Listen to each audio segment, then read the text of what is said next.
গরমে সুস্থ থাকতে ভরসা তাজা ফল। গ্রীষ্মকালীন ফল স্বাস্থ্যের জন্য অত্যন্ত উপকারী। তরমুজ, শসা, জামরুল, জামের মতো ফল দেহে রোগ প্রতিরোধ ক্ষমতা বাড়াতে সাহায্য করে। পাশাপাশি নিয়মিত ফল খেলে ত্বকের জেল্লা বাড়ে এবং ওজনও নিয়ন্ত্রণে থাকে।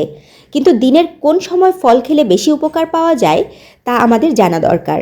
কেউ দুপুরে খাবারের পর ফল খান, আবার কেউ রাতের খাবারের পর। কিন্তু দিনের যখন তখন ফল খেলেই চলে না, সঠিক সময়ে ফল খেলে উপকারিতা পাওয়া যায়। এ প্রসঙ্গে পুষ্টিবিদ শ্রেয়সী ভৌমিক বলেন, ফলের মধ্যে শরীরকে ডিটক্সিফাই করার ক্ষমতা রয়েছে। ভিটামিন, মিনারেল ও অ্যান্টিঅক্সিডেন্টে ভরপুর হয় ফল। তাই ফল নির্দিষ্ট সময়ে খাওয়া উচিত। যেমন ভারী খাবার খাওয়ার পর একেবারেই ফল খাওয়া উচিত নয়। দুপুরের খাওয়া শেষ করে এক বাটি ফল খেলে বদহজম হয়। তখন গ্যাস, অ্যাসিডিটির সমস্যা দেখা দেয়। এমনকি পেটের পিএইচ স্তরের ভারসাম্য নষ্ট হয়।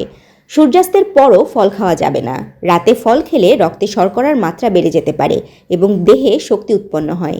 যে শক্তি কাজ করার জন্য সকালবেলা দরকার, সেটা রাতে তৈরি হলে ঘুমের ব্যাঘাত ঘটে। আবার অনেকের রাতে ফল খেলে বদহজম হয়। সেক্ষেত্রে সন্ধ্যার পর ফল না খাওয়াই ভালো।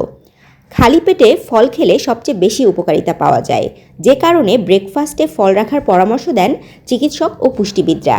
খালি পেটে এবং ভারী খাবার খাওয়ার ৪৫ মিনিট থেকে ১ ঘন্টা আগে ফল খাওয়া উচিত। তাশরিফা তৃষা, তরঙ্গ টিভি, ঢাকা।